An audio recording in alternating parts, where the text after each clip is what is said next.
Vamos para mais um episódio da nossa série de podcasts Med Life. Hoje eu tô com uma convidada super especial para trazer um pouquinho para vocês da experiência de uma residente de clínica médica. Isso foi pedido de vocês, então lhes apresento Júlia Rezende.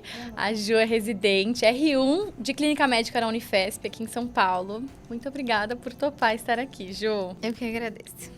Vamos lá, eu tenho muitas coisas para te perguntar também. Eu acho que assim, a gente marca o dia e aí vai pensando o que eu vou perguntar para tal pessoa chega aqui cheia de perguntas. Então, eu sempre gosto de pedir que as pessoas comecem se apresentando e contando um pouquinho da trajetória dentro da medicina. Afinal, nosso público é médico, acho que você tem muito a compartilhar e agregar na vida de todo mundo. Certo. Mas você diz a minha trajetória, assim... Na medicina. Como eu decidi fazer medicina, coisas assim? Ou... Pode ser. Tá. Eu sou Júlia. Bom, eu atualmente sou residente de clínica médica pela Unifesp, como a Amanda falou. Mas eu me formei na Faculdade de Medicina do Einstein.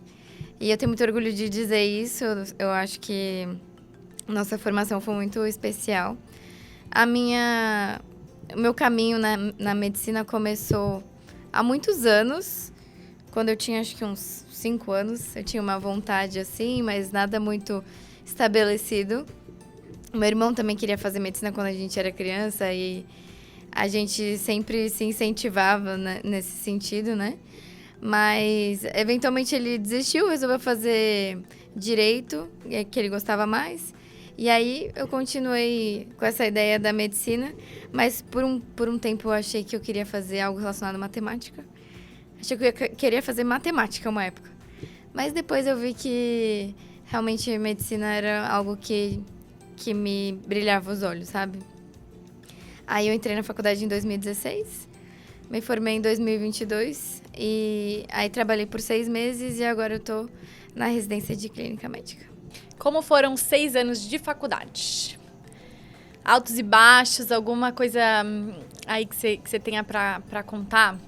Dessa experiência, a Ju foi da minha sala, então assim, acompanhei você nos 6 anos, a gente se acompanhou, né, estivemos perto uma da outra, mas eu gosto muito de trazer isso, porque às vezes a gente também tem alguns telespectadores que estão na faculdade, então às vezes trazer um pouco dessa experiência de tipo, tudo passa, né, é importante para eles. O que você pode contar dessa parte pra gente? Foram altos e baixos, com certeza. Muitos altos, muitos baixos. Mais baixos do que altos. Pode-se dizer que predominantemente baixos. É assim, no começo aquela empolgação, uma faculdade, um ambiente novo e tal. Assim, a gente não tinha muitos veteranos, a gente tinha 50 veteranos, era uma faculdade pequena. Nós somos da segunda turma. Não tinha uma tradição de atlética, de centro acadêmico, é uma coisa que as pessoas têm muita vontade, né, quando entram. E eu acho que eu tinha essa vontade também. E aí, no primeiro ano, você quer participar de tudo. Aí eu entrei, eu vou fazer parte do projeto social, vou fazer iniciação científica, vou fazer tutoria, vou ver se tem esporte. Aí, com o tempo, vai passando o tempo, você vai vendo que a faculdade de medicina é muito pesada, é uma carga horária muito puxada, tem que estudar muito, enfim. E aí, você vai direcionando mais aquilo que você gosta mais, aquilo que você quer dedicar mais o seu tempo. Eu participei de alguns projetos na faculdade, mas no começo, assim, mais pra frente no internato, eu resolvi deixar pra me dedicar mais ao internato. Tive intercorrências familiares, perdi meu pai no 4º ano da faculdade, que também foi um período muito difícil pra mim. Foi um ano super difícil, assim, 2019. Mas, assim, eu acho que eu aprendi muito com isso, eu cresci muito com isso. E até como médica, hoje eu me vejo uma pessoa diferente por conta dessas experiências, sabe? E não faria nada diferente hoje. Acho que tudo valeu a pena, apesar de ter momentos que são difíceis mesmo, sabe? Dessas coisas que você me disse do começo, né, de iniciação científica, de participação no centro acadêmico, alguma coisa dessas você acha que contou mais, assim, para sua aprovação na faculdade, na residência de clínica médica da Unifesp em específico? Alguma coisa na sua entrevista que tenham falado assim, não, isso é bacana, que você acha que foi um diferencial? Assim, essas atividades extracurriculares, elas pontuam na residência, mas no final das contas, é uma porcentagem muito baixa. Porque, assim, agora eu não vou lembrar de cabeça as porcentagens, mas eu acho que era mais ou menos assim. 50% era nota da primeira fase, 40% era nota da segunda fase e 10% é a nota da entrevista. E dentro da entrevista, 50% currículo e 50% arguição curricular. Então, você conversando com as pessoas.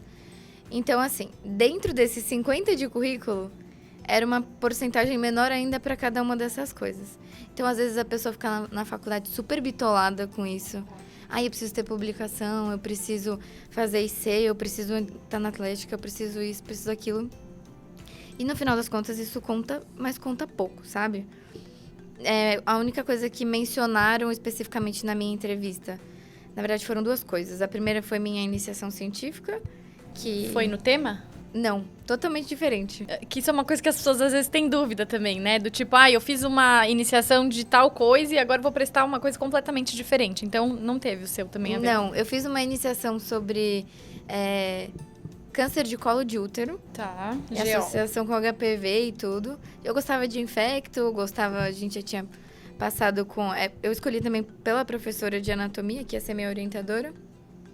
E aí, no final, fui fazer clínica médica e descobri que odeio GO. Uma tristeza pra mim ter que estudar GO, enfim.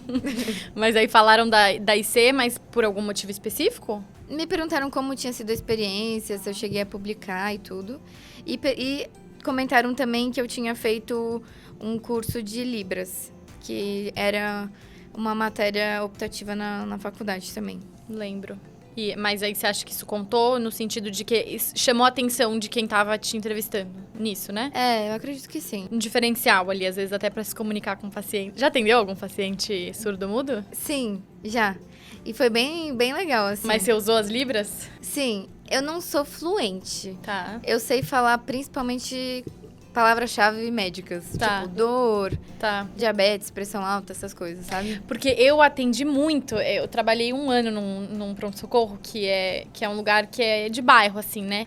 Então, o pessoal que passa, sempre passa lá, e às vezes acabava atendendo várias vezes o mesmo paciente. Eu atendia várias vezes uma paciente que era surda e muda, e tem um aplicativo no celular agora, você conhece? Sim. Que entra o intérprete ele é voluntário, e aí a pessoa, né, explicando pra quem não conhece, a pessoa que é o surdo-mudo, ele fala em Libras com o intérprete, e o intérprete traduz assim, fala verbalmente pra você o que a pessoa tá dizendo em Libras, né? E o contrário também. Então, você responde e ele traduz pra pessoa. E é super legal, porque facilita muito. Eu fico pensando, gente, tipo, 10 anos atrás, que a gente não tinha, né, assim, essa acessibilidade, como devia ser difícil, né? Sim. Tanto obviamente, pra pessoa, mas pra gente também, porque dá uma agonia, você quer ajudar a pessoa e você não tá entendendo o que ela tá falando. Sim, dá muita angústia. E até sabendo algumas coisas, eu ficava muito angustiada também quando eu atendia um paciente que se comunicava em Libras, sabe? Mas, assim, a última paciente que eu atendi, ela preferia se comunicar pelo tradutor mesmo, por esse intérprete que é ao vivo, né? E eu achei muito legal, assim. Realmente, acho que as pessoas deviam conhecer melhor. Eu não sei agora o nome do aplicativo. Eu também não, mas a gente vai pesquisar e coloco aqui pra vocês. Porque isso é assim, é life-changing, assim, né? Tipo, muda a vida da pessoa. Então, tanto a nossa quanto a deles. Mas voltando pro currículo. Então, você achou que a IC e essa questão do curso foram coisas que chamaram mais atenção. A conversa foi de boa? Quero saber, né? Assim, foi de boa. É uma pessoa? Foram, acho que 7 pessoas na minha entrevista. Você falou com 7 pessoas diferentes? Sim, mas é assim, é uma sala que participa da entrevista, mas eles não dão nota, eles só estão lá. Um R1, um R2, aí um preceptor, se não me engano. É que assim, na hora a gente tá tão nervoso que depois a gente nem lembra direito. Mas é pra isso, é pra fazer pressão, né? Exatamente. Aí tem alguns chefes da disciplina. Então, tem pessoas que fizeram a entrevista num dia e tinha menos gente, e na minha entrevista tinha mais gente, que era o primeiro dia. Mas, geralmente, são várias pessoas e cada uma te pergunta alguma coisa. Mas aí você ficou de boa. Então, foi uma vez só, uma entrevista e as 7 pessoas lá, assim. Sim. E aí, cada um te fazia uma pergunta. É. E aí depois tchau. Depois, tchau. Foi super rapidinho, acho que uns 15 minutos. Tá. E você se preparou pra essa entrevista? Não. Não. Foi na cara e na coragem. Aham. Tá, entendi. Aí chegou, primeiro dia de residência, e aí? Pera, não, antes disso. Teve que escolher entre duas? Ou você já sabia que quando você saiu a lista da Unifesp, vou fazer a Unifesp? Então, na verdade, pra mim foi uma questão, assim. Eu não pretendia fazer residência esse ano. Se eu fizesse, ótimo, mas eu pretendia trabalhar, juntar um dinheiro, resolver fazer, sabe, um pé de meia. Eu não tava, assim, me preparando exaustivamente, focada na residência.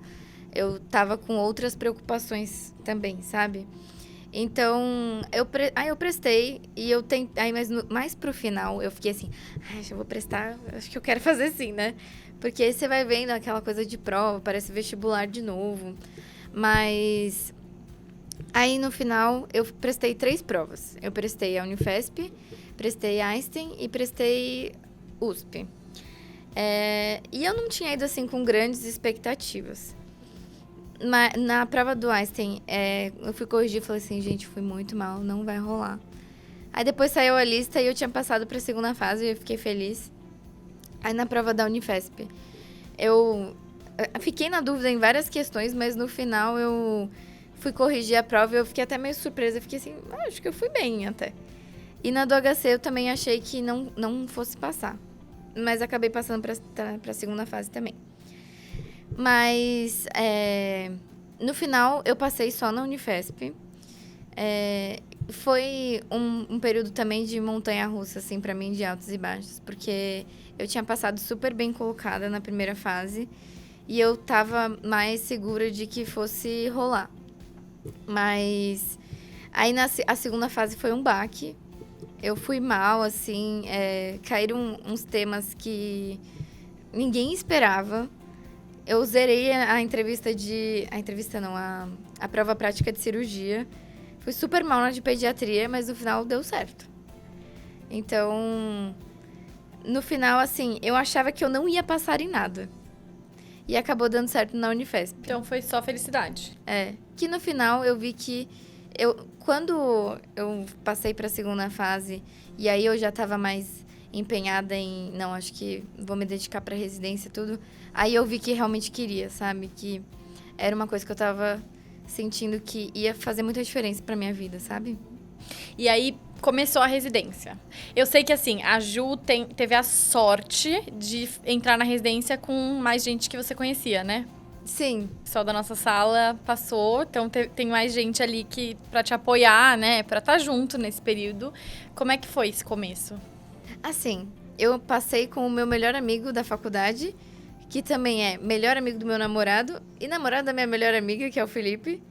Então, eu me senti um pouco em casa, assim, só que a gente não se vê muito, né? Porque faz os subgrupos, né? Sim. São 50 R1s da clínica e a gente é dividido... É muita gente, né? É muita gente. Benza a Deus. E somos divididos em 13 grupos, porque são 13 estágios. Então, cada grupo tem 4 residentes da clínica e um residente ou da neuro, ou infecto, ou medicina do tráfego, dermato. E aí, o meu grupo, inicialmente, me trocaram de grupo. Eu ia começar nas férias. E aí, o preceptor me ligou e falou que tinha a possibilidade de mudar de grupo. Perguntou se eu tinha interesse. Eu falei que sim, eu achava melhor, porque senão eu só ia ter férias depois de um ano, né? Aí, no final, eu acabei trocando de grupo. Então, eu entrei, acho que foi dia 4 de março. E o primeiro dia da residência é dia 1º de março, né? Eu entrei no meio de um grupo que já tinha se conhecido e tal. Mas estava todo mundo no começo meio, sabe? Uhum. Mas aí, com o passar do tempo, passar dos dias, você vai convivendo muito com as pessoas. E eu tive muita sorte de fazer muito boas amizades, assim. Tanto no grupo quanto fora. E faz diferença ter Muita. essas pessoas? Total diferença.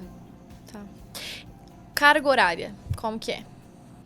Então, tem meses que são mais tranquilos e tem meses que são mais pesados. Por exemplo, estágios mais ambulatoriais costumam ser mais tranquilos do que estágios hospitalares. E o R1 é predominantemente no hospital. Então é mais pesado. É mais pesado. Eles tentam seguir 60 horas semanais. Mas, eventualmente, tem coisa para fazer no hospital, você precisa ficar... Você não quer largar as coisas, né, sem serem feitas. Então, a gente acaba passando um pouco das 60 horas. Tá. Quais estágios desse primeiro ano são, assim, o pior é emergência? Assim, pior que eu digo de carga horária mesmo. Eu achei pior os estágios de enfermaria, na verdade. Porque, assim, emergência a gente fica de segunda a sexta, 12 horas. Das 7 às 7. É. E noturno não fica ninguém? Noturno na emergência, não. Tá. Mas nos outros estágios de enfermaria, por exemplo, a gente tem... durante a semana a gente vai, passa visita, vê os pacientes. E tem muitos plantões noturnos também. Tá. Tem plantão noturno horizontal, que são plantões do ano todo. Que antigamente, quando a porta era aberta, eram plantões na sala de emergência e na porta. Tá. Eu cheguei e a porta já estava fechada, então eu não sei detalhes de como funcionava antes. Mas agora a gente fica... são 3 R1s à noite, nos plantões horizontais, 2 na UTI e 1 no time de resposta rápida. Mas isso não tem relação com o estágio que você tá? Não. Eles são os horizontais. Tá, eles são fechados no começo do ano e já tá lá, independente de onde você estiver. Exato. Só respeita as suas férias. Exato. Tá. E em estágios que já cumpram a carga horária de 60 horas, você não dá mais plantão noturno. Então, por exemplo, a emergência não tem plantão noturno. Porque senão a gente ia extrapolar 60 horas, né? Mas, além desses, tem o plantão noturno do estágio que a gente tá rodando. Então, a enfermaria, a gente se divide. O grupo que tá na feminina e o grupo que tá na masculina se dividem, fazem uma escala. E é um R1 pra enfermaria masculina e pra feminina à noite. Tá. Então, assim, eu ficava apavorada, morrendo de medo. E dá tempo de ter algum plantão extra pra fazer renda, pra fazer dinheiro fora da residência? Sim, assim, tem meses que são mais tranquilos, você consegue trabalhar mais. Tem meses que são mais puxados e eu prefiro dar uma segurada. Mas é muito variável. Tem R1 que trabalha pra caramba.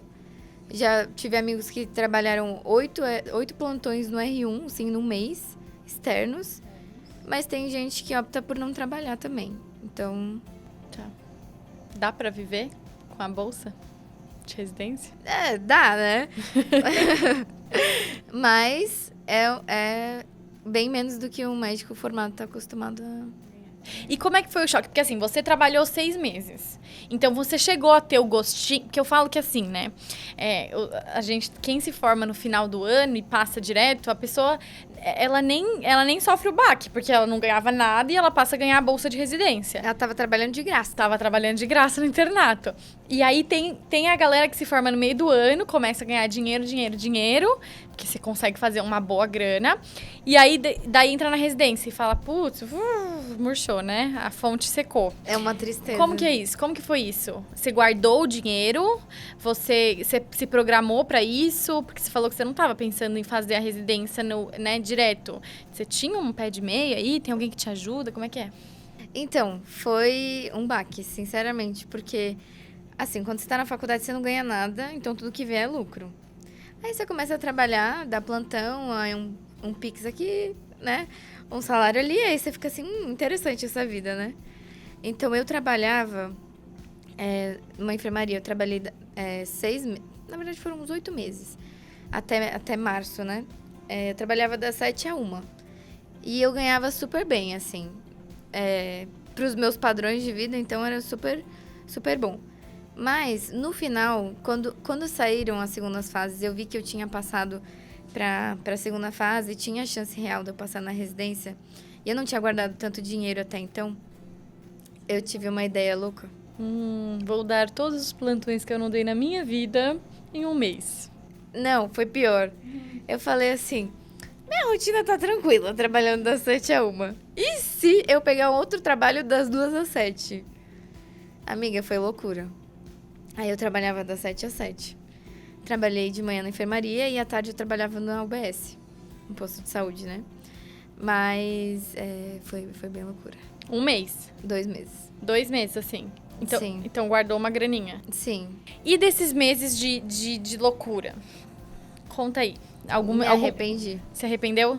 Não pelo trabalho, porque assim, eu gostava dos dois. Eram ambientes bons, eu gostava muito das pessoas que trabalhavam comigo.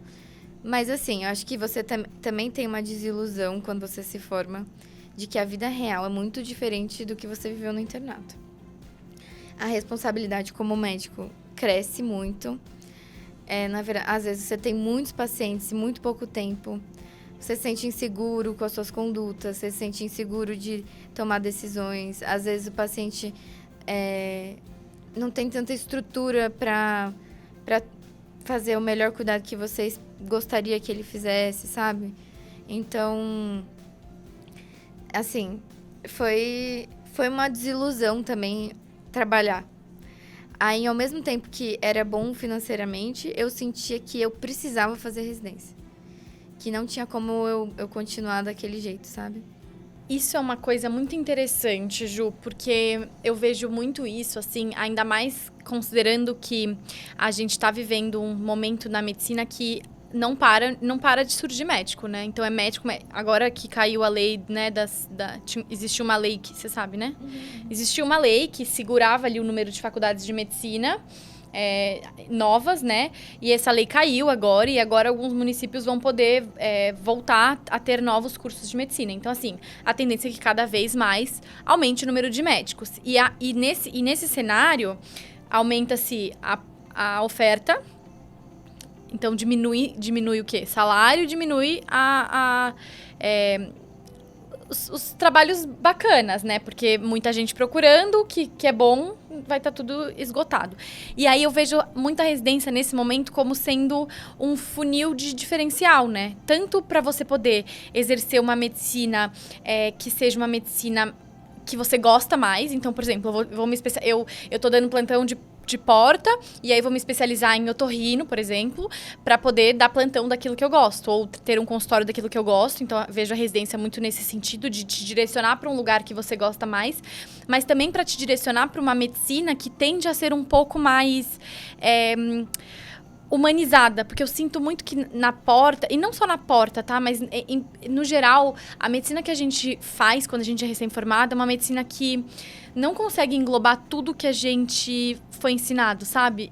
Eu tinha muito essa sensação quando eu dava plantão de que eu queria fazer mais pelo paciente. Eu queria, né, ser melhor para ele, mas não dava. Ou não dava porque eu não tinha tempo, porque eu tinha 10, 15 minutos numa consulta, às vezes até menos.